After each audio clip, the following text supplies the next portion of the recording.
Hello दोस्तों, क्या हाल है। आज तारीख हो गई 20 अगस्त 2025, दिन बुधवार। देखने वाले हैं यूपी बिहार के इस सप्ताह की ऐसी 25 सिलेक्टेड खबरें जो आपके लिए बिल्कुल काम की होने वाली है। चाहे आप आम आदमी हो या खास, अमीर हो या गरीब, बच्चे हो या बुजुर्ग, आप सबके लिए आपका DLU न्यूज चैनल खबरें लेकर आ गया है। तो देर किस बात की, फटाफट वीडियो में आगे बढ़ते हैं और सबसे पहले 50 सेकंड में एक नजर डालते हैं आज के इतिहास के उस यादगार पन्नों पर। दोस्तों, आज है 20 अगस्त और इतिहास के पन्नों में यह दिन कई अहम घटनाओं का गवाह रहा है। सन 1828 में राजा राम मोहन राय के ब्रह्म समाज का पहला सत्र कोलकाता में संपन्न हुआ। 1897 में डॉक्टर रोनाल्ड रॉस ने मलेरिया के लिए जिम्मेदार एनोफिलीज मच्छर की पहचान की। 1917 में प्रगतिशील कवि त्रिलोचन शास्त्री का जन्म हुआ। 1921 में मालाबार क्षेत्र में मोपला विद्रोह शुरू हुआ। 1944 में देश के पूर्व प्रधानमंत्री राजीव गांधी का जन्म हुआ। इसके अलावा आज ही के दिन इन्फोसिस के संस्थापक नारायण मूर्ति का जन्म और हंगरी में संविधान लागू हुआ। तो ये थी आज से जुड़ी इतिहास की कुछ जानकारी। अब इसी के साथ वीडियो में आगे बढ़ने से पहले एक इम्पोर्टेंट पॉइंट की बात करें तो अगर आपने वीडियो को लाइक नहीं किया तो जरूर करें और अपने गांव, जिले, राज्य का नाम बताना ना भूलें। चलिए बढ़ते हैं बुलेटिन की पहली जानकारी की तरफ, जो उत्तर प्रदेश की ओर से आ रही है, जहाँ मौसम ने फिर करवट ली है। मौसम विभाग के मुताबिक 18 से 22 अगस्त तक कई जिलों में हल्की से मध्यम बारिश की संभावना है। शनिवार को दिन का तापमान 34.5 डिग्री और रात का 26 डिग्री सेल्सियस रहा, जो सामान्य से अधिक है। उमस ने लोगों को खूब परेशान किया, लेकिन बारिश से कुछ राहत मिलने की उम्मीद है। मौसम विभाग का कहना है तेज बारिश के आसार कम है, यानी साफ है। छाता साथ रखें, उमस से बचें। इसी के साथ बढ़ते हैं प्रयागराज की खबर की ओर। चौंकाने वाला खुलासा हुआ है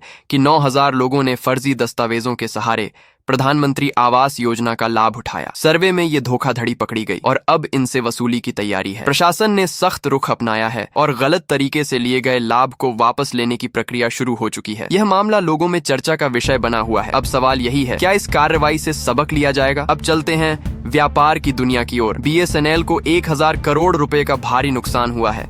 सरकार की सारी मेहनत पर पानी फिर गया। कंपनी के पुनरुद्धार के लिए किए गए प्रयासों को बड़ा झटका लगा है। इस घाटे ने BSNL के भविष्य पर सवाल खड़े कर दिए हैं। राइट, तो आगे चलें। वीडियो में कृषि क्षेत्र की खबर। कृषि मंत्रालय ने किसानों के कौशल विकास के लिए नई पहल शुरू की है। यह योजना किसानों को आधुनिक तकनीकों से जोड़ेगी, जिससे उनकी आय बढ़ेगी। प्रशिक्षण कार्यक्रमों के जरिए किसानों को नई खेती की तकनीकों और बाजार की जानकारी दी जाएगी। मंत्रालय का लक्ष्य है कि किसान आत्मनिर्भर बने। यह कदम कृषि क्षेत्र में क्रांति ला सकता है, यानी साफ है किसानों के लिए नया सवेरा आने वाला है। अब रुख करते हैं राजनीति की ओर। उपराष्ट्रपति चुनाव में इंडिया ब्लॉक ने जस्टिस बी सुदर्शन रेड्डी को उम्मीदवार बनाया है, जो NDA के CP राधाकृष्णन के खिलाफ मैदान में है। रेड्डी सुप्रीम कोर्ट के पूर्व जज हैं और सामाजिक न्याय के लिए जाने जाते हैं। ये मुकाबला काफी रोमांचक होने वाला है। जनता की नजरें इस चुनाव पर टिकी हैं। अब सवाल यही है, कौन मारेगा बाजी? इसी के साथ बढ़ते हैं जॉर्डन बार्टन 1 अयोध्या की ओर। रामनगरी में क्रिकेट स्टेडियम तैयार हो चुका है और इसका हस्तांतरण प्रक्रिया शुरू हो गई है। ये स्टेडियम खेल प्रेमियों के लिए नया केंद्र बनेगा। अयोध्या अब धार्मिक महत्व के साथ साथ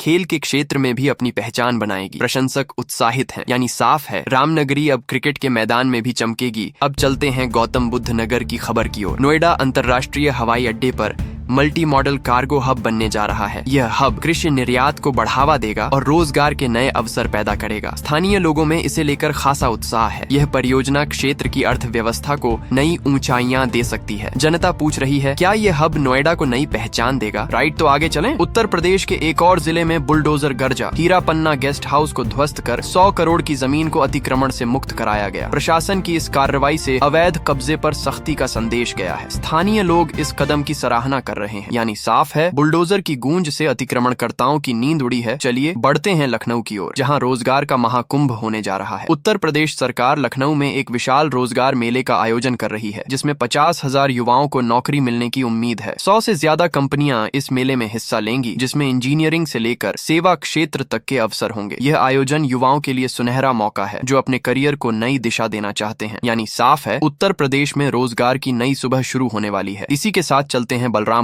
जहां रेलवे का नया प्रोजेक्ट मंजूर हुआ है। उत्तर प्रदेश सरकार ने उटौला, श्रीदत्तगंज, कपौवा और शेरपुर को जोड़ने वाली नई रेलवे लाइन को हरी झंडी दिखाई है। यह परियोजना क्षेत्र में कनेक्टिविटी बढ़ाएगी और आर्थिक विकास को गति देगी। स्थानीय लोग इसे विकास का नया द्वार मान रहे हैं। इस रेल लाइन से न सिर्फ यात्रा आसान होगी बल्कि व्यापार को भी नया आयाम मिलेगा। अब सवाल यही है, क्या यह प्रोजेक्ट समय पर पूरा होगा? अब रुक करते हैं लखनऊ हवाई अड्डे की ओर, जहां एक हैरान करने वाली घटना ने हड़कंप मचा दिया। एक यात्री ने फ्लाइट में सिगरेट सुलगा ली, जिससे फायर अलार्म बज उठा। यात्रियों में अफरा तफरी मच गई और सुरक्षा कर्मियों ने तुरंत कार्रवाई की। यात्री को हिरासत में लिया गया है और जांच जारी है। ये घटना हवाई यात्रा में सुरक्षा के सवाल उठाती है। जनता पूछ रही है, क्या अब हवाई सफर में और सख्ती की जरूरत है? चलिए अब बात रेलवे की। रेलवे ने अब कंफर्म टिकट की गारंटी देने का नया नियम लागू किया है। अगर आप अतिरिक्त किराया देने को तैयार हैं, तो आपकी टिकट कंफर्म हो सकती है। यह सुविधा दिल्ली समेत कई बड़े शहरों में शुरू हो चुकी है। यात्रियों को अब लंबी वेटिंग लिस्ट से राहत मिलेगी, लेकिन क्या यह सुविधा हर किसी की जेब के लिए मुफीद होगी? यानी साफ है, रेलवे यात्रियों को सुविधा देने के लिए नए कदम उठा रहा है। अब चलते हैं डिजिटल दुनिया की ओर, जहां यूपीआई भुगतान के नए नियम लागू हो गए हैं। अब यूपीआई से भुगतान और सुरक्षित होगा, क्योंकि नए दिशा निर्देशों में सत्यापन प्रक्रिया को और मजबूत किया गया है। बैंकों को अब हर लेन देन पर नजर रखनी होगी ताकि धोखाधड़ी रोकी जा सके। यह कदम डिजिटल भारत को और सशक्त बनाएगा। अब सवाल यह है, क्या ये नियम आम लोगों के लिए सुविधाजनक होंगे? इसी के साथ बढ़ते हैं कौशाम्बी, जहां एक वांछित अपराधी ने आत्मसमर्पण कर दिया। फायरिंग मामले में फरार चल रहे इस अपराधी ने पुलिस स्टेशन में सरेंडर किया। पुलिस ने उसे हिरासत में ले लिया है और जांच तेज कर दी गई है। यह घटना अपराध के खिलाफ पुलिस की सख्ती को दर्शाती है। जनता पूछ रही है, क्या अब अपराधियों में कानून का डर बढ़ रहा है? अब रुक करते हैं क्रिकेट की दुनिया की ओर, जहां एशिया कप 2025 के लिए भारतीय टीम की घोषणा हो चुकी है। गौतम गंभीर और अजीत अगरकर ने प्रेस कॉन्फ्रेंस में शुभमन गिल की कप्तानी में युवा और अनुभवी खिलाड़ियों की मिश्रित टीम का ऐलान किया। प्रशंसक उत्साहित हैं, लेकिन क्या यह टीम ट्रॉफी घर लाएगी? यानी साफ है, क्रिकेट प्रेमियों की नजरें अब इस टूर्नामेंट पर टिकी हैं। चलिए बढ़ते हैं भारतीय रेलवे की ओर, जहां सामान की सीमा को लेकर नए नियम लागू हो गए हैं। अब ट्रेन में सामान की वजन सीमा तय है। पहली एसी में 70 किलो, दूसरी एसी में 50 किलो, स्लीपर और तीसरी एसी में 40 किलो और जनरल क्लास में 35 किलो मुफ्त ले जा सकते हैं। इससे ज्यादा सामान ले जाने पर जुर्माना लगेगा, जो सामान्य किराए से 6 गुना तक हो सकता है। रेलवे का यह कदम यात्रियों की सुविधा और सुरक्षा के लिए है। यानी साफ है, अब सामान हल्का रखें वरना जेब ढीली होगी। इसी के साथ चलते हैं बाराबंकी, जहां एक चौंकाने वाली घटना ने सबको हैरान कर दिया। कुछ लोगों ने अधिकारियों को जूतों की माला पहनाने की कोशिश की, जिसके बाद 51 लोगों के खिलाफ मुकदमा दर्ज हुआ है। ये घटना स्थानीय विवाद से जुड़ी बताई जा रही है। पुलिस ने जांच शुरू कर दी है और क्षेत्र में तनाव का माहौल है। जनता पूछ रही है, क्या इस तरह के कृत्य सामाजिक सौहार्द को नुकसान नहीं पहुंचाते? अब रुक करते हैं शाहजहांपुर, जहां उमा भारती ने एक बड़ा बयान दिया है। उन्होंने मुख्यमंत्री योगी आदित्यनाथ से शाहजहांपुर का नाम बदलने की मांग की है, क्योंकि उनका कहना है कि यह नाम गुलामी के युग की याद दिलाता है। इस मांग ने राजनीतिक हलकों में हलचल मचा दी है। क्या नाम बदलने से इतिहास बदलेगा? ये सवाल अब सबके जहन में है। यानी साफ है, ये मांग नई बहस को जन्म देगी। चलिए अब लखनऊ की ओर, जहां एक युवक के साथ मारपीट का मामला सामने आया है। भगवा कपड़े पहने एक युवक पर नॉन वेज खाने का आरोप लगाकर कुछ लोगों ने उसकी पिटाई कर दी। ये पूरी घटना सीसीटीवी में कैद हो गई है। पुलिस ने मामला दर्ज कर जांच शुरू कर दी है। ये घटना सामाजिक तनाव को बढ़ा सकती है। जनता पूछ रही है, क्या निजी पसंद को लेकर हिंसा जायज है? अब चलते हैं बाराबंकी, जहां न्याय की गुहार ने दिल दहला दिया। कुछ महिलाएं जिला अधिकारी कार्यालय पहुंची और चूहा मार दवा लेकर आत्महत्या की धमकी दी। उनका आरोप है कि उन्हें इंसाफ नहीं मिल रहा। यह घटना प्रशासन पर सवाल उठाती है। पुलिस और प्रशासन ने मामले को गंभीरता से लिया है। अब सवाल ये है, क्या इन महिलाओं को समय पर न्याय मिलेगा? इसी के साथ बढ़ते हैं उत्तर प्रदेश के 8 जिलों की ओर, जहां योगी सरकार का बड़ा प्लान सामने आया है। सरकार इन जिलों में औद्योगिक विकास के लिए नई परियोजनाएं शुरू करने जा रही है,